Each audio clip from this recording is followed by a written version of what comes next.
আচ্ছা, একবার ভাবুন তো এমন একটা উপাদানের কথা যা আমাদের খাবারের পাতে থাকা মুরগিকে আরও স্বাস্থ্যকর করে তুলতে পারে। আজকে আমরা ঠিক এমনই এক দারুণ বৈজ্ঞানিক আবিষ্কারের গভীরে যাব। দেখব কিভাবে ছোট্ট একটা অ্যামিনো অ্যাসিড পোল্ট্রি শিল্পের রীতিমতো এক বিপ্লব ঘটাচ্ছে।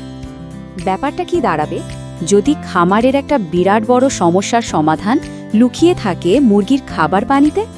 যদি খুব সাধারণ একটা উপাদানই মুরগিকে প্রচণ্ড গরমের সাথে লড়ার জন্য দারুণ শক্তি যোগায়। আজকের পুরো আলোচনাটা কিন্তু এই অবিশ্বাস্য সম্ভাবনাকে ঘিরেই। দেখুন, বিশ্বজুড়ে পোল্ট্রি কিন্তু একটা বিশাল শিল্প। কোটি কোটি মানুষের প্রোটিনের চাহিদা মেটাচ্ছে এটা।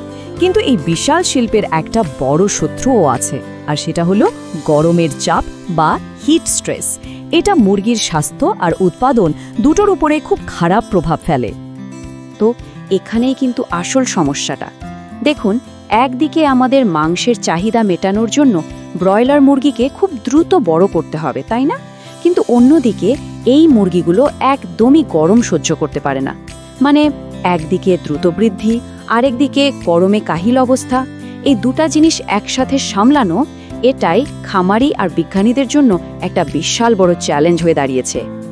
মজার ব্যাপার হলো, গবেষকরা এই সমস্যার সমাধানের জন্য কোনো জটিল ওষুধের দিকে যাননি, বরং প্রকৃতির মধ্যেই থাকা খুব সাধারণ একটা পুষ্টি উপাদানের দিকেই তারা নজর দিয়েছেন। আর সেটা হলো একটা অ্যামিনো অ্যাসিড। এই বিশেষ উপাদানটার নাম হলো এল-সিট্রুলিন। এটা প্রাকৃতিকভাবেই তৈরি হওয়া একটা যৌগ যা মুরগির শরীরে গিয়ে আর্জিনিন বানাতে সাহায্য করে। আর এই আর্জিনিন মুরগির ঠিকঠাক বেড়ে ওঠা আর গরমের চাপ সামলানোর জন্য খুবই জরুরি একটা জিনিস।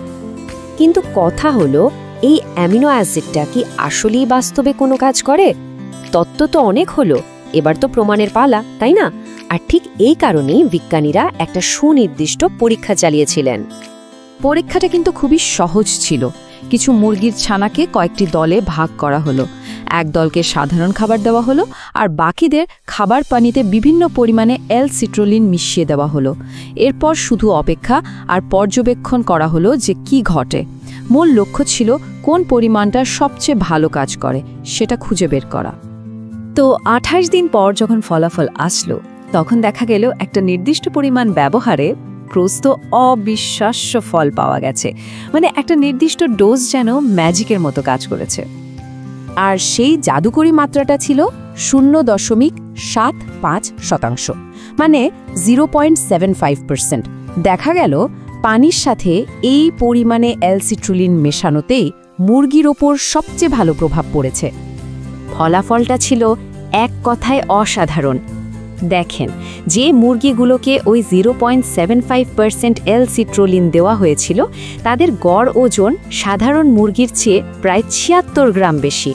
এখন 76 গ্রাম শুনতে হয়তো খুব বেশি মনে হচ্ছে না, কিন্তু পোলট্রি ইন্ডাস্ট্রির হিসাবে এটা কিন্তু বিশাল একটা ব্যাপার। মানে উৎপাদন অনেক বেড়ে যাচ্ছে।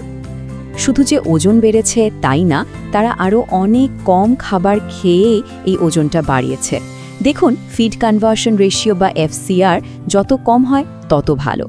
আর এখানে স্পষ্ট দেখা যাচ্ছে এল-সিট্রুলিন গ্রুপে ওজন বাড়াতে অনেক কম খাবার লেগেছে। এটা খামারিদের জন্য তো দারুণ খবর। আর সবচেয়ে বড় সুবিধাগুলোর একটা হলো, এই মুরগিগুলো ছিল অনেক বেশি লিন, মানে চর্বি মুক্ত।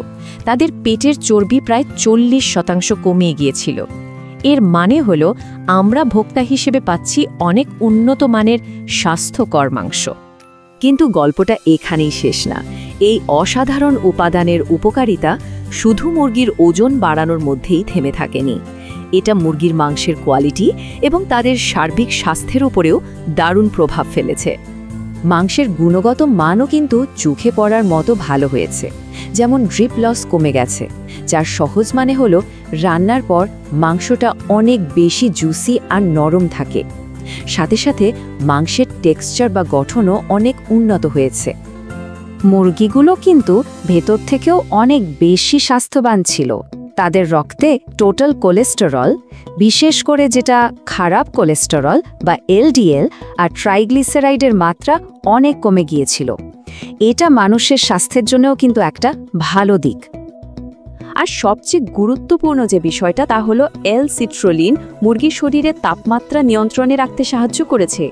মানে এটা সরাসরি সেই হিট স্ট্রেসের মূল সমস্যাটাকেই সমাধান করেছে, যা তাদের সুস্থভাবে বেড়ে উঠতে সবচেয়ে বেশি সাহায্য করেছে। গবেষকদের সিদ্ধান্ত ছিল খুবই স্পষ্ট।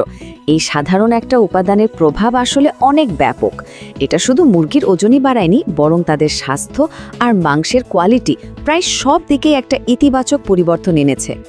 তাহলে মূল কথাটা কি দাঁড়ালো? এই গবেষণাটা খামারিদের জন্য একটা দারুণ কার্যকরী কৌশল বাতলে দিচ্ছে, আর আমরা যারা ভোক্তা তাদের জন্য এর মানে হলো আরও ভালো মানের স্বাস্থ্যকর মাংস।